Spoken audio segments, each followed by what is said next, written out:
이슈의 중심 최경영의 최강시사. 네, 더불어민주당이 의원 169명 전원이 참여하는 메모드급 원팀 선대위 출범시키고 본격적인 대선 체제 돌입했습니다. 이재명 후보는 대한민국 대전환이라는 선대위 명칭에 걸맞게 1호 공약도 성장과 회복 제시를 했는데요. 민주당 대전환 선대위 공동 선대위원장 맡고 계신 홍영표 의원님 나오셨습니다. 안녕하세요. 네, 반갑습니다. 예. 요새 뭐 고민이 좀 많으셨습니까? 어땠습니까? 그 경선 과정도 끝나고 지금 한 달 정도 지났나요? 그렇죠. 예. 네. 어떻게 보내셨어요? 네, 뭐 그간에 아무래도 뭐 경선에서 제가 밀었던 후보가 패배했으니까 예. 뭐 좋을 것은 없지 않습니까? 예. 뭐 그래서 그간에 좀 마음도 좀 추스리고 예. 하는 시간이 있었고요. 어차피 지금 며칠 전에 그 공동선대위 위원장을 제가 맡게 돼서 예. 이제부터 또 열심히 해야죠. 예. 그게 근데 그 어떤 후보를 이게 막 이 후보가 꼭 대통령 되는 게 나라를 위해서 좋겠다 이런 생각을 하다가 이제 같은 당 내지만 다른 후보가 됐어요. 그러면 이게 뭐랄까요? 마음이 이렇게 확 돌아설 수가 있나요? 어떻게 보세요? 좀 시간이 필요하죠. 예. 뭐 저희가 이제 같은 당이기 때문에 뭐 저도 선거 그리고 또 뭐 선거를 이제 저희들은 뭐 이게 직업으로 하지 않습니까? 예. 내 선거, 남의 선거. 그렇죠. 해서 뭐 이길 수도 있고 질 그렇죠. 수도 있는데 이렇게 또 대선거 같은 중요한 뭐 선거 경선은 뭐 자기 선거 사실 이상이죠. 그렇죠. 저도 뭐 그렇게 이제 막바지에 많이 뛰었고 또 뭐 결과가 이제 좀 아쉬운 그런 차이로 이제 패배하다 보니까 뭐 저나 이렇게 뭐 국회의원들 아니면 핵심적인 그런 사람들은 그렇다 치더라도 예. 이게 이제 이 지지자들이 있거든요. 정말 열심히 했었던 그분들의 어떤 이런 실망감, 좌절감 이런 것들을 달래는 것도 굉장히 중요한 일입니다. 그래서 이제 지금도 이런 적극적으로 이낙연 후보를 지지했었던 많은 뭐 우리 당원들 지지자들이 아직도 마음을 좀 이렇게 정리하지 못한 것 같아요. 예. 뭐 사실 저희들의 이제 선대위의 과제죠. 그럼 선대위가 어떻게 해야 될까요? 그런 지지자들에 관해서는 어떻게든 이제 원팀을 만들어야 되는 게 또 민주당의 과제 아니겠습니까? 뭐 하나는 이제 뭐 후보도 많은 노력을 해줄 걸로 생각하고 있고요. 예. 그 다음에는 또 정책 같은 것을 통해서 서로 이렇게 하나로 되는 뭐 이런 과정들이 또 있을 것 같고 또 하나는 이제 오늘 뭐 국민의힘에서 그 후보 선출을 하지 않습니까? 대선 후보가 나오죠. 후보가 이제 나오게 되면 예. 또 이제 우리 지지자들이 절대로 마음에 우리 후보에 대한 그런 서운한 감정이 있다 하더라도 저런 사람이 대한민국을 끌어와서는 되지 않지 않느냐. 예. 민주정부 사기를 열어야 된다. 예. 이렇게 해서 저는 마음을 모아줄 거다 이렇게 생각합니다. 그럼 민주당 입장에서는 저런 사람이 되면은 안 된다. 최소한 그래도 이재명 후보가 돼야 된다. 이렇게 민주당 지지자들이 마음을 먹기 위해서는 원팀으로 되기 위해서는 홍준표 후보가 낫습니까? 윤석열 후보가 낫습니까? 아니 제가 뭐 예. 단정적으로 또 남이당 후보를 예. 제가 뭐 고르는 것도 아니고 예. 그렇지만 뭐 저는 아마 그 우리 당원들이나 지지자들의 그런 판단이 있습니다. 내가 뭐 누구다 이렇게 이야기하기는 그렇지만 이미 공유된 판단은 있다. 네네. 예. 그래서 저는 저 후보는 절대 안 된다는 판단이 있다. 네네네. 그래서 그런 것들이 이제 복합적으로 작용하면서 저희가 극복해 나가야 된다고 생각합니다. 그 선대위 첫 회의에서 서른 의원이 지금 나와 있는 대통령 후보들 보면 큰 차이가 있는 것 같지 않다 이런 이야기를 했는데 이게 뭐랄까요? 통상적인 말로 그냥 듣기에는 굉장히 좀 냉소적으로 어떻게 보면 들리기도 하고 이거 어떻게 들어야 됩니까? 저는 저 그 자리에 같이 있었지 않습니까? 예. 근데 이제 앞부분에 이게 선대위 첫 번째 회의니까 예. 내가 좀 원론적인 이야기를 하겠다. 예. 뭐 그런 차원에서 국민들 입장에서 봐서는 누가 마음에 들겠느냐. 뭐 그런 비호감도가 차원에서 지금 높은 것들 이야기를 하고 그렇죠. 있는 거군요. 그걸 예. 말씀을 하신 거고 예. 뭐 우리 후보를 직접적으로 겨냥해서 한 이야기는 아니었습니다. 그냥 일반론을 이야기한 거고. 후보에 대한 디스는 네, 아니었다. 그렇죠. 예. 그래서 이제 뭐 그날 우리 선대위원장이 지금 12명인데 예. 다들 이제 앞으로 경선도 끝났고 이제 본격적인 대선이 시작이 됐는데 이제 우리가 여러 가지 전략이라든지 정책이라든지 이런 것들을 우리가 그간에 좀 약간 좀 멀리 좀 멀어져 있던 어떤 중도층이라든가 이런 국민들까지도 우리가 이제 함께 할 수 있도록 노력하는 예. 그런 것들을 이제 시작해야 된다. 그런 이야기가 더 많이 있었죠. 예. 이 재난지원금 같은 경우는 이제 후보가 이 전국민 재난지원금을 추진해야 된다 다시 이런 이야기를 하고 있는 건데 이게 정부하고도 약간 엇박자인 것 같고 당과는 어떻게 생각하세요? 당과는 지금 재난지원금은 사실 우리 당에서 정말 지금 우리가 4차 재난지원금을 지급했습니까? 네, 5차까지 갔을 거예요. 예. 뒤로 올수록 많은 예. 논란이 있었습니다. 예. 그러니까 이번에 코로나 팬데믹으로 정말 피해를 본 자영업이나 그분들을 좀 무너지지 않게 지원해야 된다는 것하고 예. 또 그것도 중요하지만 전체적으로 경기를 활성화시키는데 도움이 되는 뭐 이 두 가지를 놓고 이제 많은 논란이 있었거든요. 그런데 지금 저는 재난지원금에 대해서는 여전히 지금 우리 코로나 위기 상황이 지금 지속되고 있습니다. 뭐 엊그저께도 미국을 보니까 예.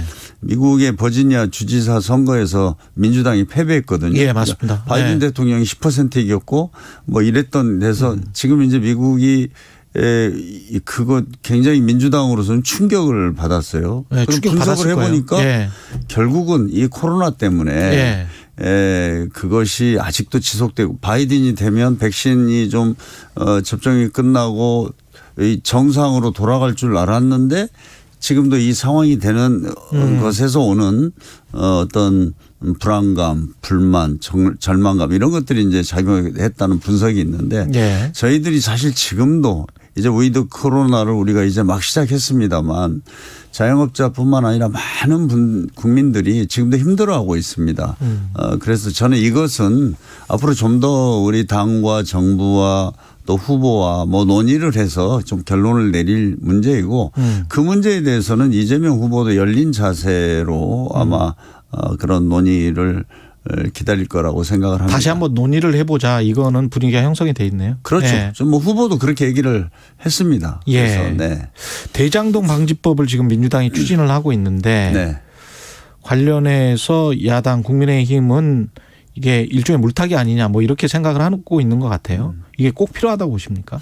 저는 일단 그 부동산으로 어떤 투기나 어떤 불로소득이 부동산 투기를 통해서 이런 부당한 이익이 발생했을 때는 반드시 이건 환수해야 된다고 봅니다. 그걸 이제 어느 정도로 어떻게 할 거냐 이런 그렇죠. 문제는 그렇죠. 남아 있지만 예. 저는 이것을 지금 반대하는 것은 정말 이해가 되지 않습니다. 이런 것은 빨리 제도적으로 만들어야 될 것 아닙니까? 예. 그리고 뭐 나머지 지금 대장동 문제에 대한 수사 이런 것들은 진행되고 있기 때문에 예. 그건 그것대로 하고 수사기관에서는 제대로 수사를 하고 우리가 제도적으로 보완할 것은 신속하게 국회가 입법권을 가지고 있으니까 그걸 해야 된다고 생각합니다. 국민의힘이 반대하는 정확한 이유는 뭐죠? 저도 이해가 되지 않습니다. 예. 그러니까 지금 국민들이 얼마나 지난번 LH도 그랬고 그런 문제가 터질 때마다 이게 분노하지 않습니까? 예. 그래서 대장동 문제도 지금 어떻게 저렇게 거기에 관련된 민간업자들이 천문학적으로 돈을 벌 수 있나 이것을 왜 여태까지 방치했을까? 예. 그래서 분노하고 있는데 그런 제도적인 허점이라든가 문제점이 있다면 저희들이 입법을 통해서 신속하게 저희들은 해야 되는 것이 우리 국회의 책무다 이렇게 생각합니다. 예. 그래서 저는 국민의힘에서 이야기하는 논리를 이해할 수 없어요. 네. 지금 국민의힘의 대선 후보가 결정이 되면 결국은 이제 각 당의 지지층은 공고할 것이고 결국은 중도층 끌어안기인데 네. 그걸 위해서 민주당은 지금 뭘 생각을 하고 있을까요? 선대위에서? 지금 이제 저희도 이제 뭐 전략본부도 만들고 뭐 그러고 있습니다만은 결국은 이번에 이제 선거가 중도층이 어떻게 판단을 하느냐 이게 이제 그렇죠. 대선을 결정하는 거라고 봅니다. 예. 그런 데서 지금 보면은 또 뭐 안철수, 김동연, 심상정 이런 또 제3의 후보들도 굉장히 생각보다는 지금 이렇게 여론 지지가 좀 높은 편 아닙니까? 예. 그래서 저희는 일단은 좀 정책을 가지고 중도층에 대해서 좀 설득도 해야 되고요. 예. 저는 뭐 그런 데서 중요한 것은 지금 문재인 정부가 이제 부동산에 있어서는 분명히 저희가 한계도 있었고 문제점도 있었지만 나머지 저희가 이 코로나 위기를 극복하고 또 뭐 이 정권 초기에는 거의 전쟁 위기로 가는 것을 대화 평화의 국면으로 전환했던 것. 저는 이런 문재인 정부가 미래를 좀 준비했다고 생각을 합니다. 위기 속에서도. 예. 그런 것들을 제대로 알리고 또 성과는 성과대로 평가하고 부족한 것은 극복해 나갈 수 있는 대안을 좀 제시해서 중도층과 함께 나가야 된다고 생각합니다. 국민의힘 쪽에서는 이제 안철수 국민의당 대표가 대선 후보 확정되면서 그쪽과 손을 잡아야 된다는 목소리는 큰 것 같고요. 심상정 정의당 후보 같은 경우는 뭐 서로 안철수 후보도 마찬가지고 서로 그냥 끝까지 독주하겠다 이런 이야기를 하고 있는데 어떻게 보세요? 결국은 연대를 해야 된다라고 보십니까? 민주당은? 저는 진짜 이제 대선이 124일 남았나요? 예. 그럴 겁니다. 예. 앞으로 정말 어떤 정치 드라마가 생길지 저도 궁금합니다. 그래서 충분하게 뭐 그런 다른 세력, 다른 정당들과 뭐 연대하는 것 이런 것은 이번에는 다른 어느 대선보다도 좀 가능성이 높다 이렇게도 좀 저는 보입니다. 예. 그러나 지금 이게 어디로 흘러갈지는 아직은 뭐 예측하기가 쉽지는 않습니다. 뭐 1%대 지지율을 보이고 있습니다만 김동연 후보도 지금 그 확실히 나오겠다고 하는 거거든요. 아니 그러면 저도 예. 그 김동연 후보도 지금 늦게 시작을 했지만 상당한 잠재력을 가질 수 있다 이렇게 보고 있거든요. 그러면 그리고 그 김동연 뭐 후보는 여입니까 야입니까? 만약에 손을 잡는다면. 저는 김동연 후보가 그 지금 가지고 있는 여러 철학이나 정책들을 보면 아마 우리들하고 가깝지 않나 싶습니다. 네. 민주당도 그리고 충분히 손을 내밀 어떤 자세가 네, 저는 뭐 예. 저는 사실 제가 원내대표 할 때 부총리로 같이 호흡을 맞춰서 1년 동안 같이 했었거든요. 그러셨겠습니다. 근데 뭐 정책적인 차이를 제가 크게 못 느꼈고 예. 저는 이번에도 김동연 부총리가 행정고시를 폐지하겠다. 고위공직자단을 그게 해체하겠다. 첫 번째죠. 저는 첫 번째. 이게 굉장한 거거든요. 예, 굉장한 사실은. 겁니다. 예. 그래서 뭐 그런 정책들 얼마든지 저는 제가 공감하고 함께 할 수 있다 이렇게 생각하거든요. 그 예. 외에도 이제 많이 있습니다만. 예.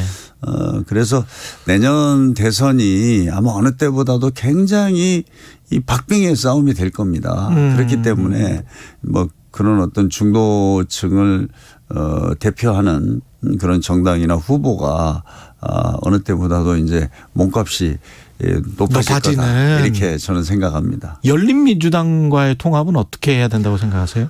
아마 열린민주당도 어느 기회에는 저희가 이렇게 같이 해야 된다 이렇게 생각합니다. 예. 그래서 저는 뭐 거기 열린민주당과의 합당 문제나 이런 문제는 그렇게 뭐 크게 당내 이견이 있는 건 아니다 이렇게 생각합니다.